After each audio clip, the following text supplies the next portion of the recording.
हमनी के संस्कृति, हमनी के संस्कार सदा रहे हमनी के साथ। भारत के महान ग्रंथ और काव्य सब के संपूर्ण संकलन सब्सक्राइब करें तिलक।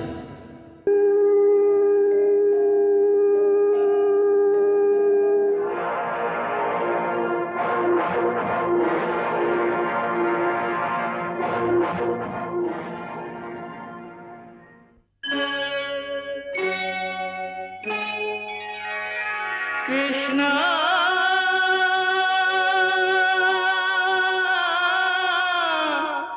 कृष्णा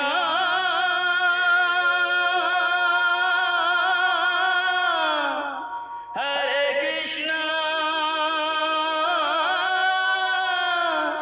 हरे हरे।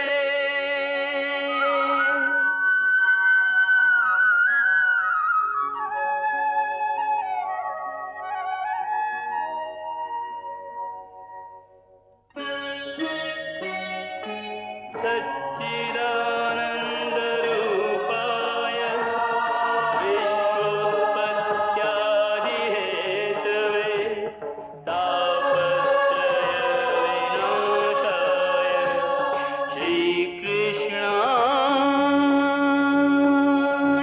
वयं नमः।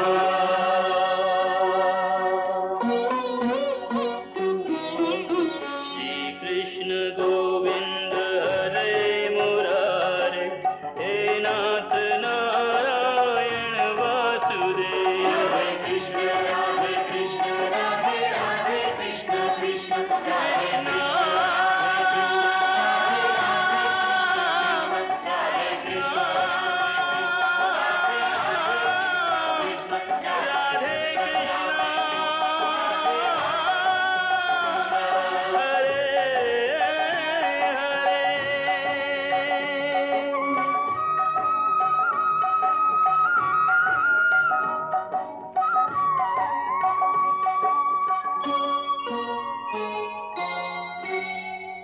हम तोहार संतान के रक्षा खातिर वचनबद्ध होत हई ब्राह्मण। हम करब तोहार सुरक्षा। और यदि ऐसा ना भाई, तू हमार बेटन के रक्षा ना कर सकला तो फिर का करबा? त हम कुंती पुत्र अर्जुन एह यज्ञ के अग्नि के साक्षी मान के प्रतिज्ञा करत हई।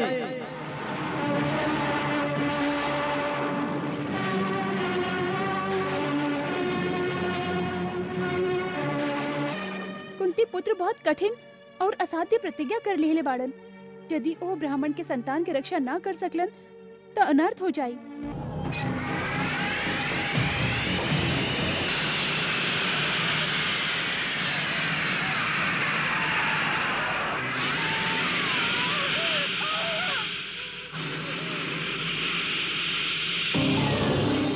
हमारी वाण के कवच आपके घर के पूरा सुरक्षित रखी। ये दिव्यास्त्र के कवच है जेकरा भेद के कोनो शक्ति आपके पत्नी के प्रसूति गृह तक ना जा सकेले।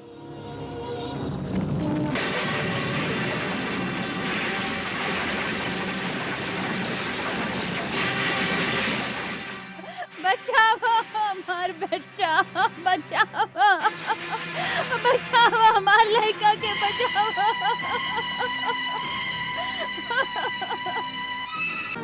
तू पापी बाड़ा, तो हर कृष्ण भी पापी बाड़न। ई द्वारिका पाप के एगो घड़ा हा, बड़का घड़ा। ई वहाँ केकरो कल्याण ना हो सकेला।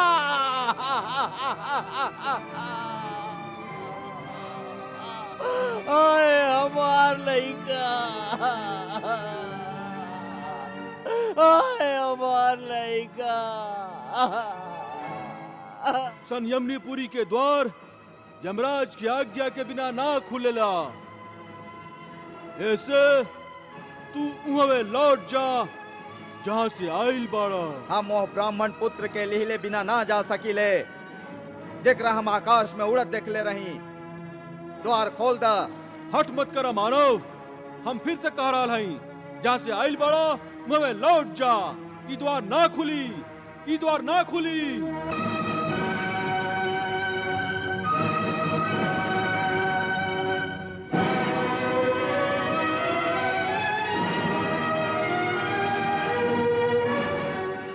खुली और जरूर खुली। तुम अर्जुन के पराक्रम के नहीं खा जानत, हमें द्वार के ही विध्वंस कर दे।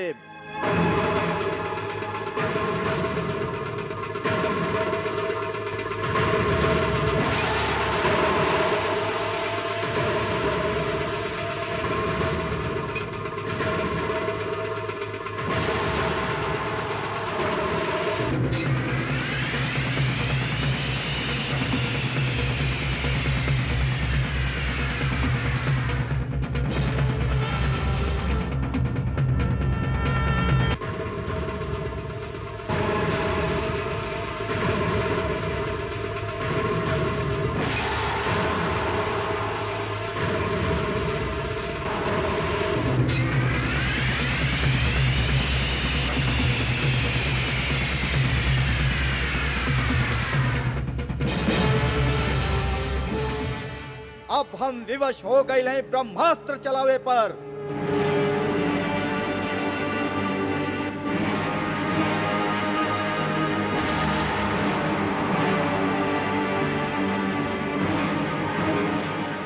हे ब्रह्मदेव, हमार सगरे अस्त्र यह समय विफल हो गई है। ऐसे अब हम आपके ब्रह्मास्त्र चलावे पर विवश हो गए हैं। हम जाना थी कि यह ब्रह्मास्त्र के छूटा थी आपके बनावल कई गो धरती और कई लोग के विनाश हो जाई। ई संयमनी पूरी भी एगो खंडहर बन जाई। बाकी हमरा पास और कोनो साधन ना रहल जैसे हमार प्रतिज्ञा पूरा हो सके। ऐसे हे देव, हमके क्षमा कर दी।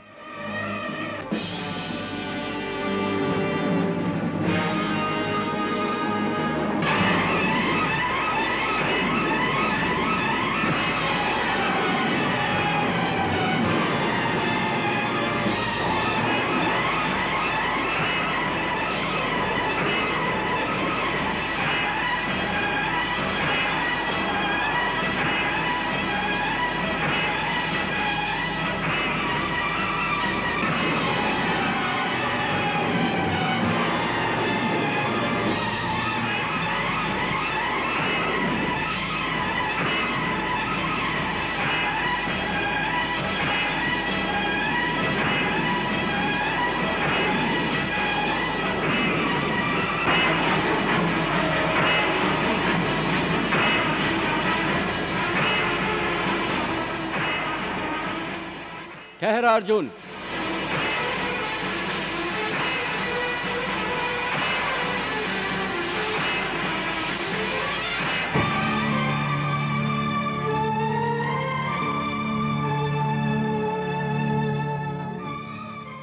प्रणाम हे धर्मपिता। तोहार कल्याण होके वत्स। बाकी तू ई का करे जात रहा? ब्रह्मा के सृष्टि के विनाश काहे खातिर? एगो ब्राह्मण के लइका खातिर? हे धर्मपिता, ई खाली एगो ब्राह्मण लइका के प्रश्न नहीं है, ई हमार प्रतिज्ञा के प्रश्न है। और अपन प्रतिज्ञा के पूरा करे खातिर जे भी बाधा हमार रास्ता में आई ओकरा मिटा दिहल हमार धर्म है। धर्म के बात करता रहा तो ई काहे भुला गईला कि कोनो एक धर्म के पालन करे खातिर ओकरा से भी बड़ धर्म के बलिदान न कइल जाला। ओकरा से भी बड़ धर्म? हाँ, केहू भी मनुष्य के ब्रह्मास्त्र सगरे लोकन के कल्याण और धर्म के स्थापना खातिर प्रदान कइल जाला। एह तरह आपन स्वार्थ खातिर, सृष्टि के विनाश करे खातिर ना। हमार स्वार्थ खातिर? निश्चय ही। एह समय तू खाली आपन एगो छोट सा स्वार्थ खातिर ओह महाविनाशक शक्ति के प्रयोग करे जात रहा। तोहार स्वार्थ है तोहार प्रतिज्ञा, और ओ प्रतिज्ञा के पूरे ना करे के कीमत है तोहार जीवन के आहुति। एकर मतलब है कि खाली आपन एगो जीवन बचावे खातिर तू कई सृष्टि में हाहाकार मचा दिहल चाहतारा। का एकरा धर्म पालन कहल जाला? जहाँ दूगो धर्म टकराए उहाँ उहे रास्ता अपनावा जैसे सगरे संसार के कल्याण होखे। आप हमके उपदेश दे रहा हैं? बाकी यमराज की आज्ञा काहे नहीं देत कि वो ब्राह्मण के पुत्र के हमके जीवित लौटा दें? हम यमराज के ई आज्ञा ना दे सकीले। का है? काहे कि जीवन और मृत्यु पर हमार अधिकार नहीं खे। हम देवता लोग स्वयं भी अमर नहीं खी। हमार समय बीतला पर काल भगवान हमके भी मृत्यु पाश में बांध के ले जालन। ऐसे एगो मृत लड़का के जीवित करे के जिद के छोड़ा और ए ब्रह्मास्त्र के आपन तुणीर में रख दा। हम एकर शक्ति वापस ले ले हैं। अभी तोहार काम ना आई। एकर अर्थ ही है कि ये अवस्था में हमार सहायता कोनो देवता ना कर सकेलन। जे देवता लोग के भी देवता हैं, ऊ भगवान श्री कृष्ण इस समय धरती पर ही हैं। उहे तोहार सहायता कर सकेली।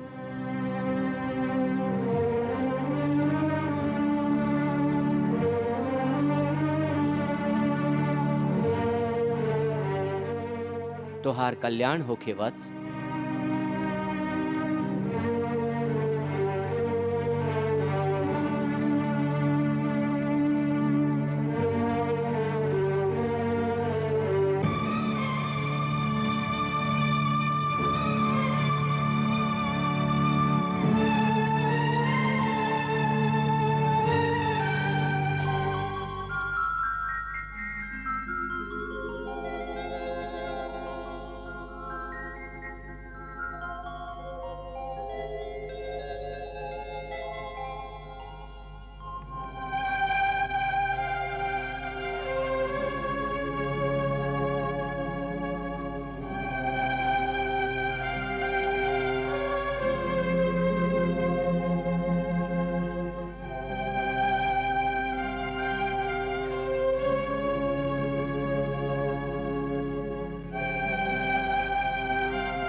सुभद्रा, केहू की प्रतीक्षा करे तारू?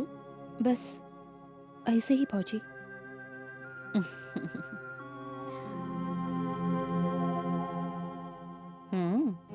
हमके पता है, तुहार आंख बता रहल बा कि तू पार्थ की प्रतीक्षा करे तारू बा ना? हाँ भौजी, हम उनकर कुशल क्षेम खातिर चिंतित हई। बाकी का भौजी? पार्थ एगो ब्राह्मण पुत्र के रक्षा करे खातिर यमलोक चल गईलन। यमलोक? हाँ भद्रे, पार्थ अकेले गईल बाड़न यमलोक? हाँ, तब उनका के अकेले काहे जाए दिहल गईल भौजी? बोलो भौजी, काहे जाए दिहल गईल उनका के अकेले? सुभद्रा, पार्थ एगो असाधारण पुरुष बाड़न, और फिर तू तो जानत हौ कि पुरुष लोग के हट के आगे केहू के वश नहीं के चलत। और तू तो उनकर प्रतिज्ञा से परिचित रहबे कैलू। भौजी, अब तो हमके कुछ अनिष्ट के आशंका हो रहल है। चिंता मत कर सुभद्रा, पार्थ एगो वीर क्षत्रिय बाड़न। ई साच है भौजी। बाकी पार्थ के अकेले यमलोक जाए के सूचना हमके भयभीत कर रहल है।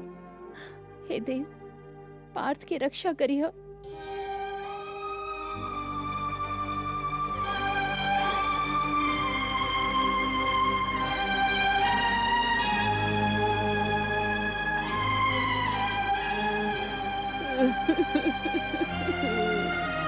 हमार लड़का।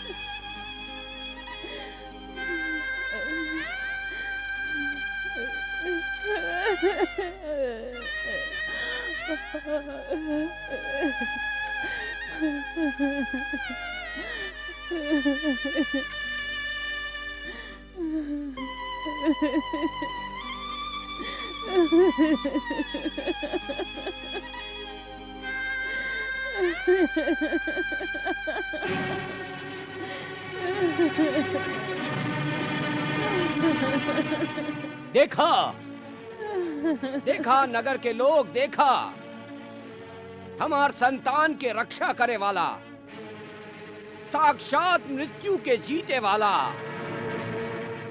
ई अर्जुन के देखा। एकर पराक्रम से भगवान महादेव शंकर भी प्रसन्न भइल रहन।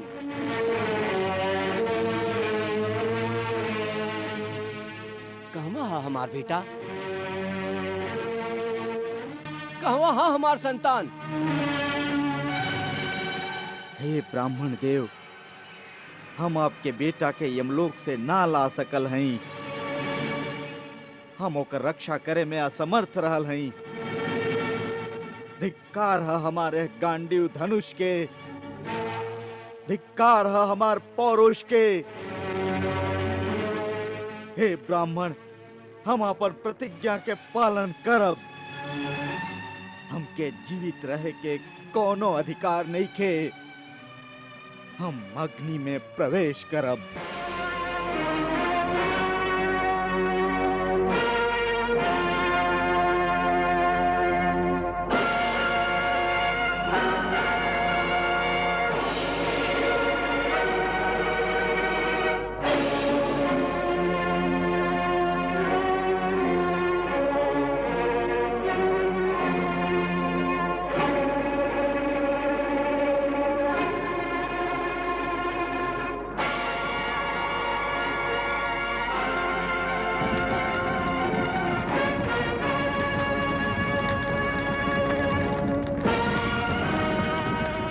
हम कुंती पुत्र अर्जुन ए पृथ्वी के लोक पालन और दिग्पालन के साक्षी मान के कहत हैं कि हम यह ब्राह्मण दंपति के पुत्र के प्राण के रक्षा ना कर सकली।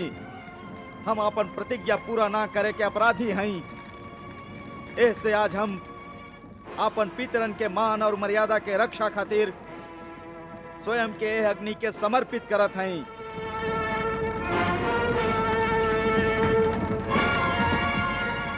माई कुंती, बड़का भैया युधिष्ठिर और भीम हमके क्षमा कर दिया।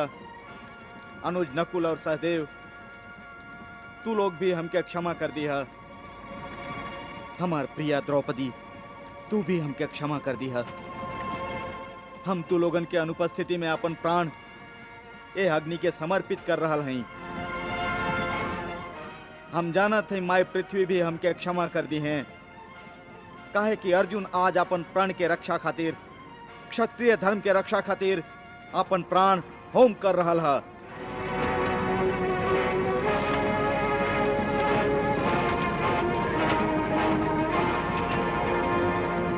हे पितृगण, हम मृत्यु लोक छोड़ के आपके लोक में आ रहल हैं। हमके आशीर्वाद दीही। हम सबसे विदा लेत हैं और ई कह के जात हैं कि यह धरती पर प्राण और वचन दोनों में से पहले वचन के चुनल ही एगो क्षत्रिय के धर्म है।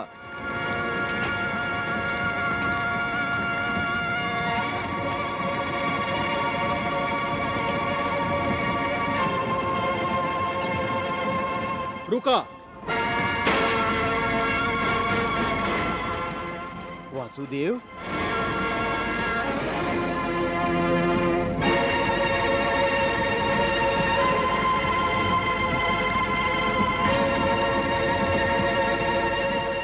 हमरा से का के जाता रहा सखा अर्जुन? हम अपन धर्म पालन में असफल रही जनार्दन। हम जानत रहे अर्जुन। तो फिर हमके अब अपन प्रतिज्ञा के पालन करे दी मधुसूदन। त्योहार प्रतिज्ञा के पीछे का है तू जाने ना पार्थ? का है जनार्दन? तोहरे मैं, तुहार अहंकार और कुछ भी ना। भला केहू काल के भी ललकारेला अर्जुन। बाकी हम आपके निंदा भी तना सहन कर सकत रही। काहे ना सहन कर सकेला? निंदा हिता सुधार के जन्नी हो खिली। निंदा करे वालन हिता हमके शुद्ध आचरण करे के सीख देबलन। कुछ भी होके मधुसूदन, केहू आपके पापी कहे ई हमके स्वीकार नहीं खे। संसार में पाप और पुण्य दोनों सापेक्ष होखेला सखा। यहाँ ना कुछ पाप है और ना कुछ पुण्य, सब कुछ कर्म के ही प्रतिफल है। अब तो हम खाली इतना जानत हैं कि हमके अब इस संसार में जीवित रहे के कौनो अधिकार नहीं है। तुहार प्राण पर खाली तुहार ही अधिकार ना है पार्थ, तुहार सखा के भी है।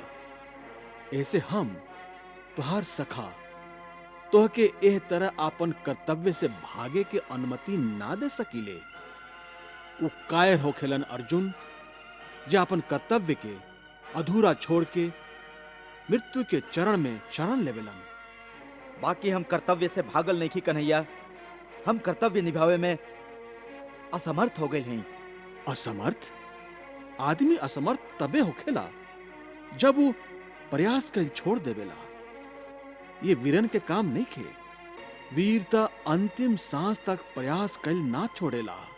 बाकी जब सामने एगो लोहा के दीवार होखे, जैसे सिर टकरा टकरा के आदमी थक जाए, तो ऊ का करे? तो वो लोहा के दीवार से सिर टकरावत रहे। टकरावत रही तो मर जाई। ओही तरह मरल ही ता वीरन के शान है। तोहरा तरह थक के आपन चिता जरा के मरे के वीरता ना कहल जा सकेला अर्जुन। कर्तव्य पालन ओकरा के कहल जाला कि लोहा के दीवार के टक्कर मारत मारत ही मर जाए। काहे कि संभव है कि ओकर अंतिम टक्कर से ही वो दीवार टूट जाए। तू कहल का चाहता रहा? हम पूरा प्रयास ना कैली? बिल्कुल यह कहल चाहत है पार्थ। काहे कि तू यमलोक से वापस लौटेला। तू ये काहे ना सोचला कि यमलोक से आगे और भी लोग हो सकेला? मतलब ई कि आवा हमरा संगे, हम दोनों यमलोक से आगे जाके उन लइकन के ढूंढब।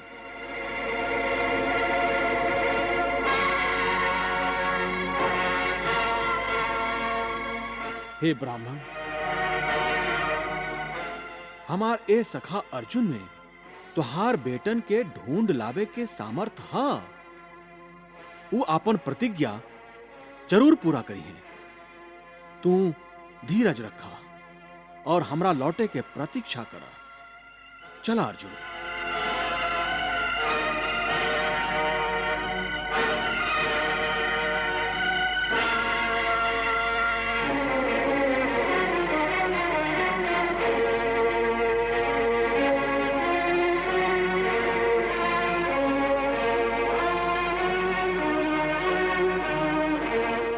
तू कहल का चाहता रहा? हम पूरा प्रयास ना कैली? बिल्कुल यह कहल चाहत है पार्थ। काहे कि तू यमलोक से वापस लौटेला। तू ये काहे ना सोचला कि यमलोक से आगे और भी लोग हो सकेला?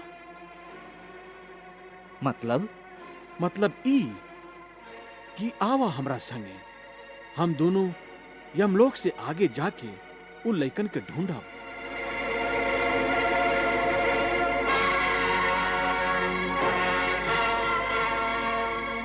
हे ब्राह्मण,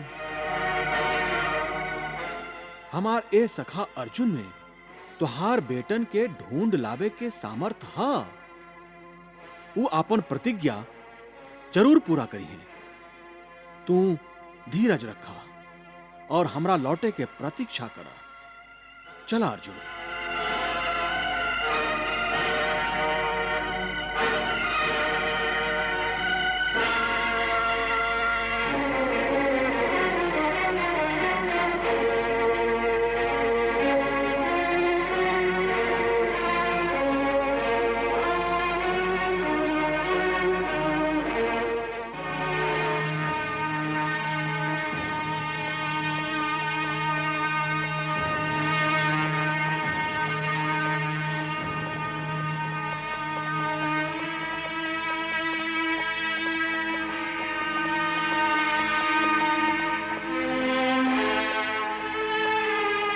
रुका दारुक।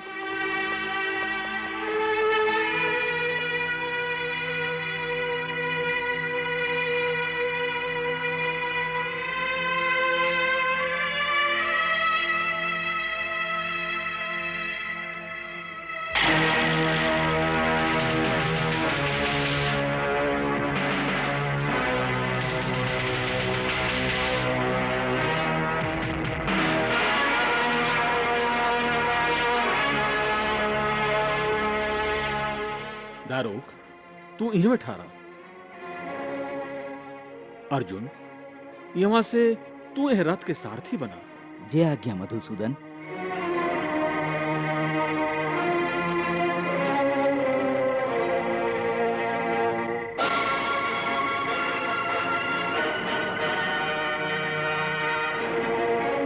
पार्थ, चला।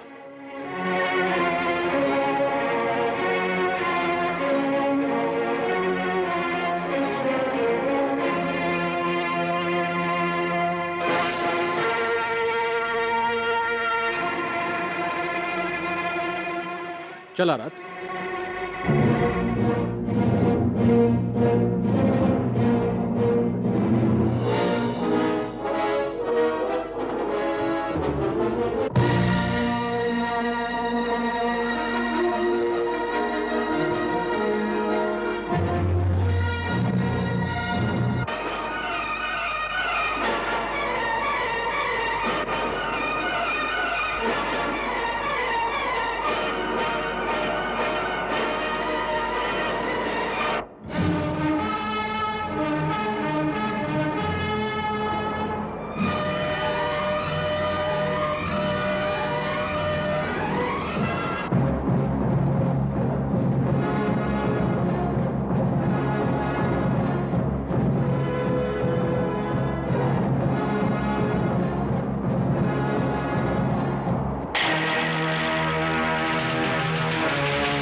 देखा, अब हम लोग 7 गो पर्वत के लांघे वाला है पार्थ।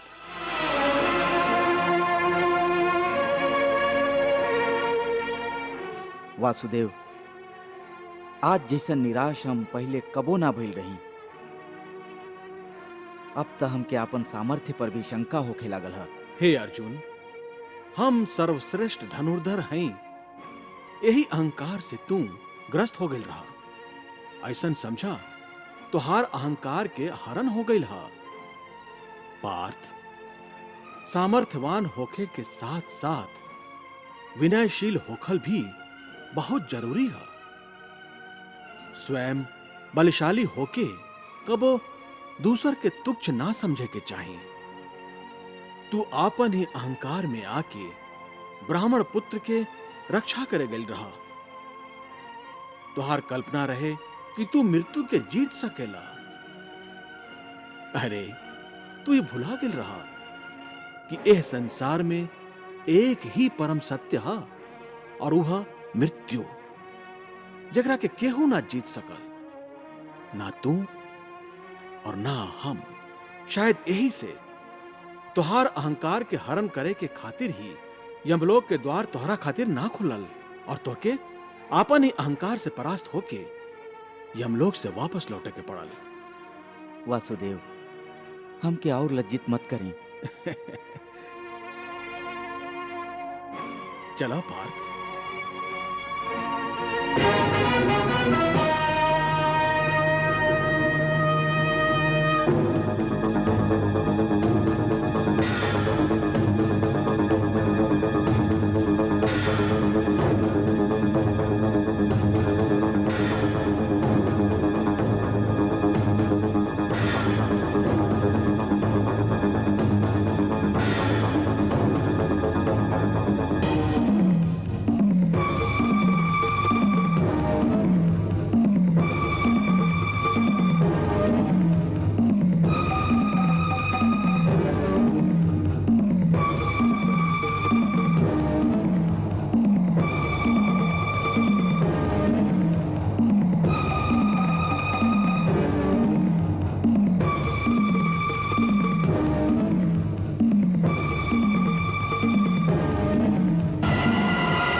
वासुदेव, एहुआ तो घोर अन्हार है। कहीं हम लोग मार्ग भुला के एहुआ भटक न जाएं। हमार रथ के घोड़ा के भी कुछ दिखाई ना दे रहा है।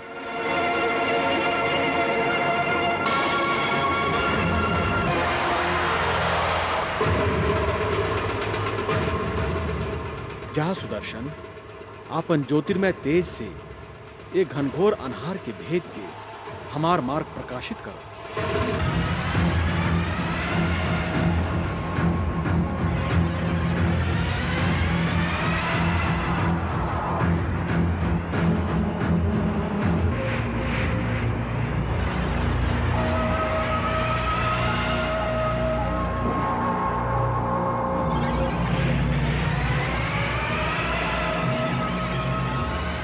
चला पार्थ।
प्रणाम प्रभु। कहा वासुदेव श्री कृष्ण, कैसे आना भइल? आपके दर्शन लाभ लेवे और आपन सखा अर्जुन के कुछ बतावे के भी रहे। अर्जुन, श्री कृष्ण के संगे तोहरा के भी हमार दर्शन भइल।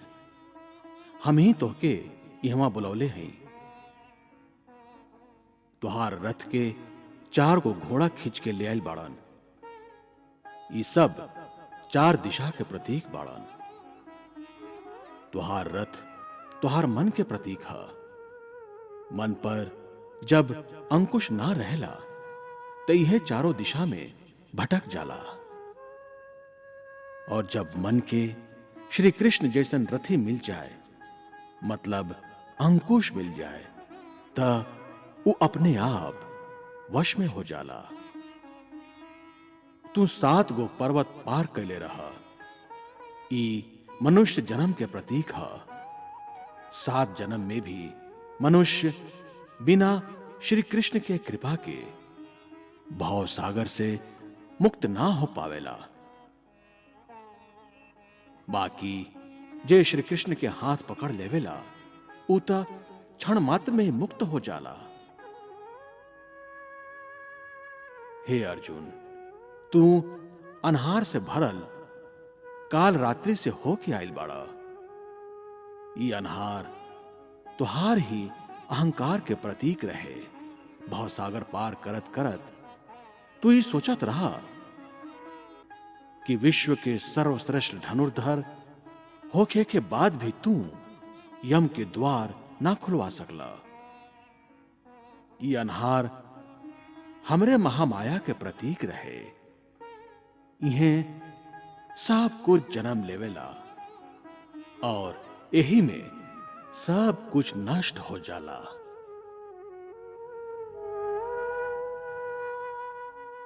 वासुदेव के सुदर्शन तुहार मार्ग प्रशस्त कैलस। ई सुदर्शन भी ज्ञान के प्रतीक है। तोहके ज्ञान मिल गई है पार्थ। हे पार्थ, जैसे ही तुहार अहंकार के लोभ भइल, क्षण भर में ही तोहके हमार दर्शन मिल गई।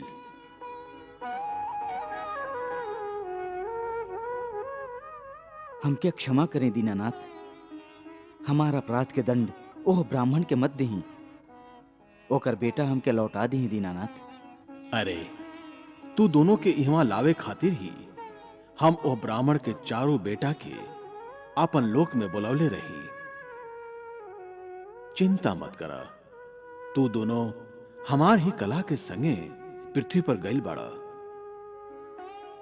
तोहरा से पृथ्वी पर धर्म के स्थापना हुई, आसुरी शक्ति के विनाश हुई। जा लोक मंगल करत करत धर्म के आचरण करा। तू दोनों ऋषिवर नर और नारायण बाड़ा।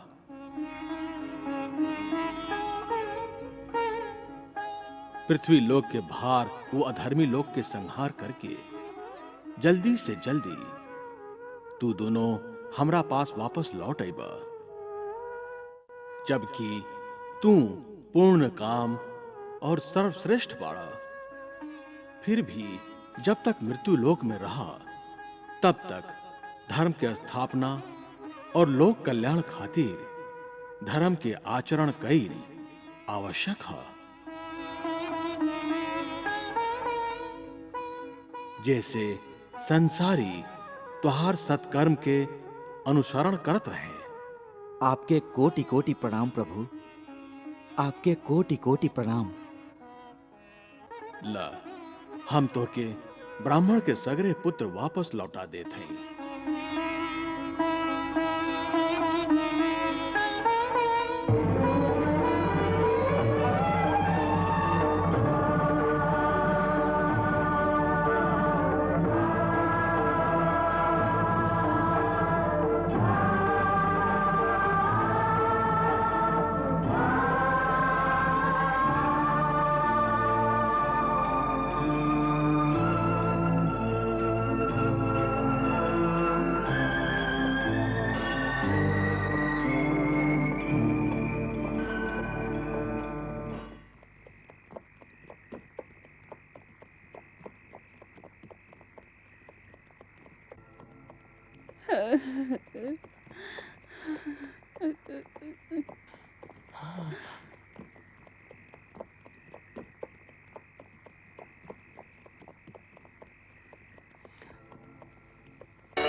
हमार लइकन आ गइलन।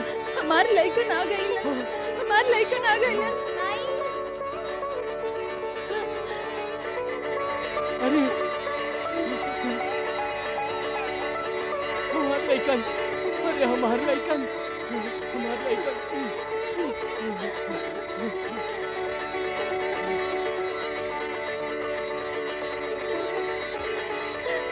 हमार लइकन, हमार लइकन।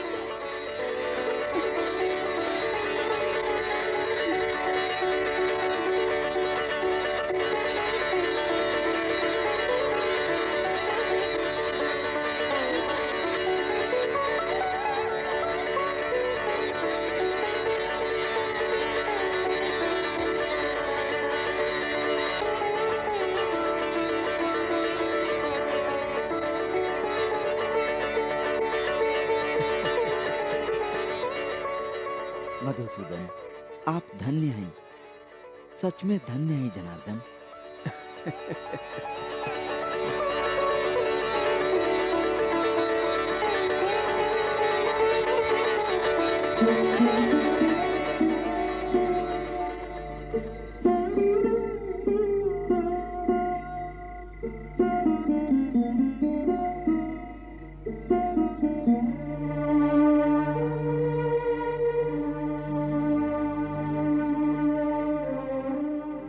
हम नहीं की जानत कि तू लोग के बाड़ा, कहवा से आइल बाड़ा। बाकी इतना जरूर जानत हई, तू लोग जे भी बाड़ा ए लोग के नहीं खे बाड़ा। काहे कि जे काम तू लोग कर दिखौले बाड़ा उ ए धरती के मनुष्य खातिर असंभव है, असंभव। हम पीड़ित होके आवेश में आके तोहरा पर जे भी आरोप लगौली जे भी कटु शब्द कहली उ सब झूठा आरोप रहे। ओकरा खातिर हमके गरीब ब्राह्मण के क्षमा कर दा, क्षमा कर दा द्वारकाधीश, क्षमा कर दा द्वारकाधीश, क्षमा कर दा द्वारकाधीश, क्षमा कर दा द्वारकाधीश।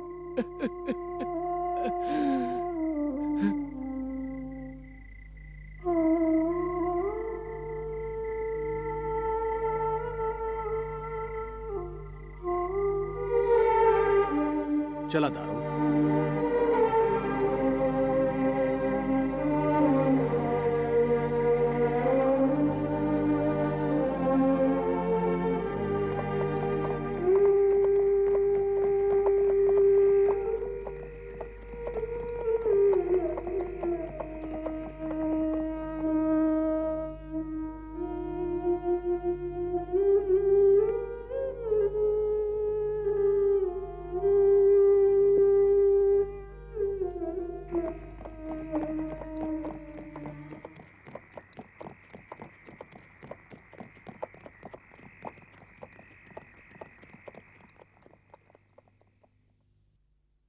अरे रथ काहे रोक देला पार्थ?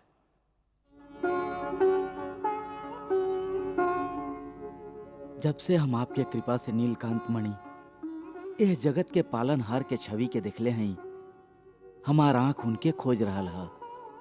त अबही हमार मन पूरा तृप्त ना भइल हा। ओह छवि के एक बार और देखे के मन हा। फिर आपके छवि में और श्री हरि के छवि में कौनो अंतर निखे। हमार मन है कि आपके भी फिर वही रूप में हम श्री हरि के पूर्ण कला के संगे देखी। हम वह विराट चिरंतन सत्य के आप में देखल चाहत हैं। का आप हमारी इच्छा पूरा ना कर सकेली? अवश्य कर सकीले। हमार आंख उ स्वरूप देखे खातिर उत्सुक है जनार्दन। बाकी तू ए चर्म चक्षु से हमार स्वरूप के ना देख सकेला पार्थ। हमरा वरी देखा, पहले हम तो के दिव्य दृष्टि प्रदान करत हई।